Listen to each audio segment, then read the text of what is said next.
It's finally announced what Cardinals will be playing in the World Baseball Classic. Plus, the Cardinals made one more waiver claim just before spring training, and that probably won't end it for the Cardinals. Could we be making one more move before the Cardinals break for camp and get spring training underway? Thank you for tuning into the St. Louis Cardinals Daily Podcast. My name is Andrew Toysher, and while the World Baseball Classic is happening this year, it's kind of like the Olympics. It has its routine of where it runs every so many years, and everybody from all over the world comes together and they play baseball. It's truly a beautiful thing. For those who are excited to watch it, it starts on March 5th.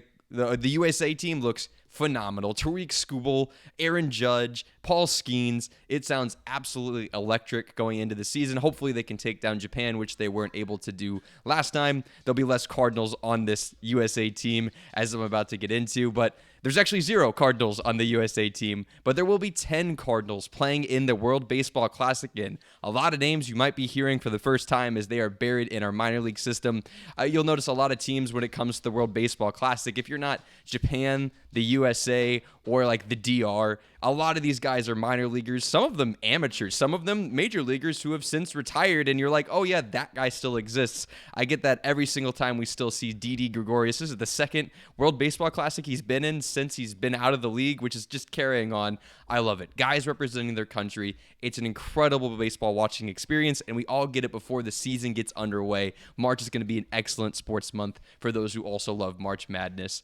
But anyway, the Cardinals who will be in the World Baseball Classic are as follows. For Team Korea, we will have our potential closer, Riley O'Brien. For Team Israel will be Zach Levinson, an outfielder in our AA system, as well as Noah Mendlinger, our second baseman at the AAA level. Mexico will have Luis Gastelum, a relief pitcher in our AAA level, who actually got a non-roster invite, so a guy that we actually need to kind of pay attention to. Another non-roster invite was Matt Koperniak, maybe a name you've heard of before. I believe he's been in our top 30 prospect rankings. He's not currently, but he's an outfielder at the AAA level.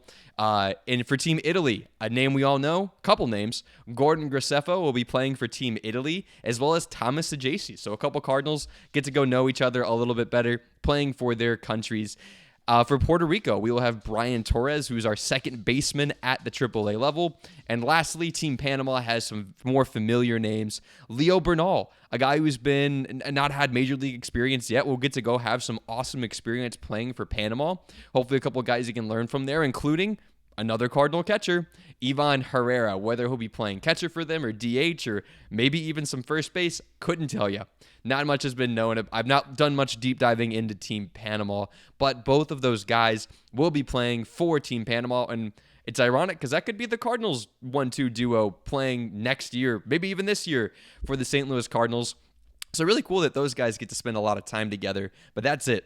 No Cardinals representatives in Team USA. The last time we played, we had Paul Goldschmidt and Nolan Arenado playing for Team USA, and Cardinals fans are going crazy. I think Paul Goldschmidt had a big home run in a game that was meaningful. It's awesome to get to see these guys who come together. Like, we're going to actually root for guys like Aaron Judge and Paul Skeens instead of rooting against them whenever they play their Cardinals. So it's better than the All-Star game at this point. It's the coolest way to get the best baseball players in the world truly playing against each other. Go check out the DR in Japan. Japan's harder to look at because it's guys that play in the Japanese league. So until they come over, we don't really know who a lot of these guys are. Of course, Ohtani will be over there, not pitching. That is worth noting. But it's the DR team. Look at them. Absolutely terrifying. I think the DR team is probably the team to beat outside of the US and Japan. So go check out those rosters. Those are the Cardinals who will be out there for those who will be watching in March. Next, the Cardinals. Getting into Cardinal-specific news. Bryan Ramos has been claimed by the Cardinals off of waivers from the Baltimore Orioles, who recently traded for him not that long ago. Well, what happened was the 23-year-old third baseman, who has played a little bit of outfield as well, they tried to sneak him by the Cardinals, based on where we were in the offseason.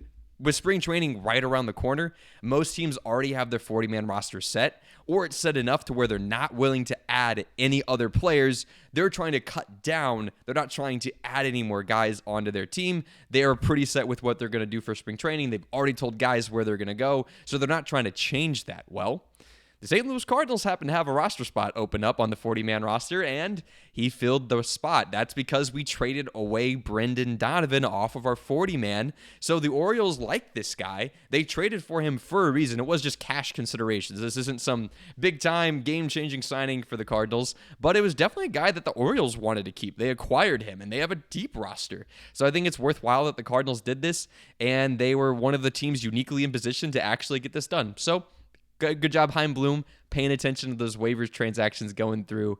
And well, let's talk a little bit about Bryan Ramos. He's a guy who used to be a heralded prospect in the White Sox system. He was one of their top 3 prospects at a time when the White Sox actually had decent prospects, but it hasn't panned out for the 23-year-old. He found himself getting very little success, very little play time at the major league level, which again for the White Sox says a lot if you're not able to break through, because his minor league numbers just haven't been great. The reason he was a big time prospect is he had a little bit of pop in the minors and the lower parts, and he shows clear power, which can't be denied, but he hasn't been able to harness it quite yet. So his career numbers are a 198 average, a 244 on base, and just a 333 slug with 3 home runs through 36 games. That'll get you sent down to the minors, even on the Chicago White Sox. Last year at AAA, which is where he spent most of his time, he had a 216 average and a 705 OPS. At least it's in the 700s, but man, still not what you want to see. He did manage to have 16 home runs and 13 stolen bases in 105 games. So expand that out. He's a 2020 guy, which that's the kind of flash why you claim a guy like this. You hope to bring him in. You hope to help him get figured out. At 23 years old, he's not that much older than a lot of the prospects in the Cardinals minor league system.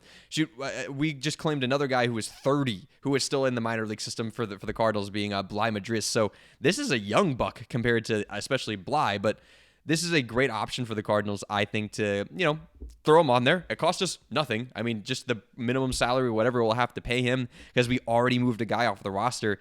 Maybe it's a guy we'll get to see in spring training. I forgot to see if we actually extended an NRI. It wasn't out at the time I was doing my research, so I'll have to look into that. But the Cardinals got a little bit of a nice addition there. I'm excited to see it, and hey, maybe we can tap that power tool because the Cardinals desperately need it. It's worth noting he has no minor league options remaining. Thank you, MLB Trade Rumors, for pointing that out.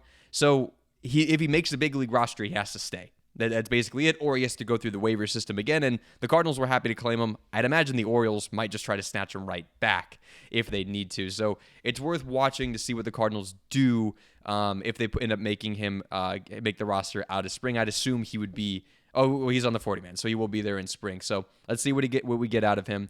It's definitely a guy I think it's worth taking a shot on. Speaking of taking a shot on guys and making additions, Chaim Bloom has made it obvious that there may still be some traits ahead, but one we need to talk about still is not just acquisition, but getting rid of a guy.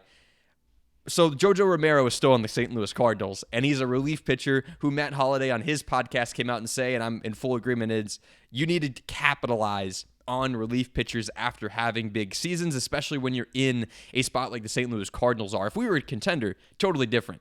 Jojo Romero probably had the best season of his career last year with an ERA right around 2. I don't think he can do better than that. And if you were a contender, if his ERA balloons up to 3 or 3.5, you'd be happy. That's a guy who's contributing. But for the Cardinals, a guy that is, not the youngest, it would make a lot of sense for us to move off of Jojo Romero and make a trade. Again, according to MLB Trade Rumors, he's been linked to teams like the Mariners. I think that might have been a result of the Cardinals just having a lot of trade talks with them. I'm not sure how insistent the Cardinals are on acquiring Jojo Romero at this point, but also the Orioles and the Yankees. I could see him going to any team. Anybody who needs a lefty. I know teams don't want to saturate their bullpen too much with the lefties, but Romero could make a sense on a lot of contenders.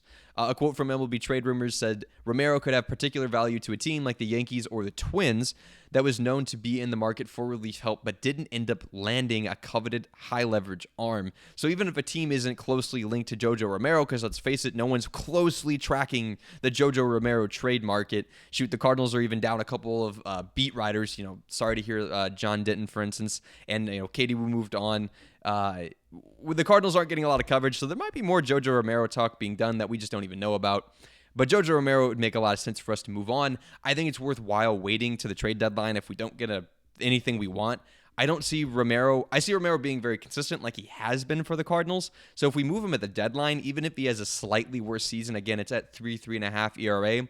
Jojo Romero isn't some top-notch Ryan Helsley-esque arm that we'd be moving. So I don't think it'd be a ton of difference if we got him now versus at the deadline, because at the deadline, teams are going to be competing. They're going to be, really hungry. You might get a team, or an injury happens, you might get a team that's desperate and make a trade. So it might be even a mid-spring trade for Jojo Romero, as injuries, unfortunately, always do happen. Well, the Cardinals might not stop there, though, at just getting rid of Romero. We've already talked about how they're wanting to add another bat, and the trade market's been a place the Cardinals might have to turn. I'm hoping we don't have to do that, but the outfield position is definitely something we need to fill. Lars Nootbaar is probably starting the year on the IL, so that leaves the guys like Nathan Church that we're going to end up relying on in the outfield, or Jose Fermin, who's not even a real outfielder. At this point, I know folks are saying they like to give the idea of him getting at-bats. I'm all for it, but if spring goes terribly for him, we're going to have to pull up a guy out of the minor league system who we don't think is ready to contribute. So even though we're in a rebuild, we need to fill that spot somehow. Well, we're starting to get creative because Miguel Andujar, a guy I kept talking about, ended up signing with the Padres. So now discussions are being turned to, could the Cardinals be signing a first baseman? Because there seems to be some good options out there, or some kind of infielder, and then forcing Alec Burleson back to the outfield. Paul Goldschmidt was a name tossed around because, used to be on the Cardinals. He really enjoyed his time in St. Louis, and I think it would make a lot of sense, but he just signed with the Yankees. So another first baseman that's been tossed out there is Rhys Hoskins. Could be an option for the Cardinals. You may know the name off of his Philly stint, where he was incredible and a great energetic power threat, or more recently with the Brewers, bashing our Cardinals. Rhys Hoskins is a player who makes sense to be added to a team that needs the help. He suffered a massive knee injury, torn ACL in 2023, which wiped that year. In 2024, he didn't quite come back the same. In 25, he just hasn't been the same since he was suffered that injury, but he's still been fine. 32 years old, he's going to play first base / DH for you. His projected contract's just $7 million, so the Cardinals could certainly make that happen. And his numbers are still adequate. He mashes lefties. He's got a career 850-ish plus OPS against lefties, which is exactly what the Cardinals are looking for.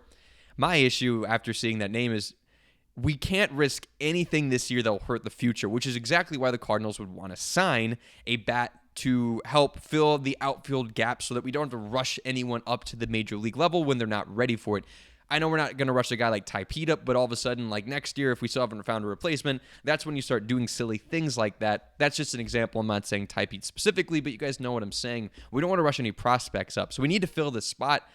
But you need to do this not in a way that's going to hurt the team's future. And putting Alec Burleson in the outfield and not getting him first base reps and seeing what your team looks like and getting that, it may seem silly, but getting the turns down from J.J. Weatherholt to Mason Wynn and him getting used to seeing and playing with those guys, it'll mean a lot at first base if all we're talking about is the future. Yes, we'd be better this year if Alec Burleson played in the outfield and we signed Rhys Hoskins, but I think at that point we're hurting ourselves more than we're helping ourselves. There's more outfielders out there that could be acquired and shoot at that point. Make a trade for somebody's bench outfielder once spring gets rolling and they realize maybe a guy is performing more in spring and is ready to come up.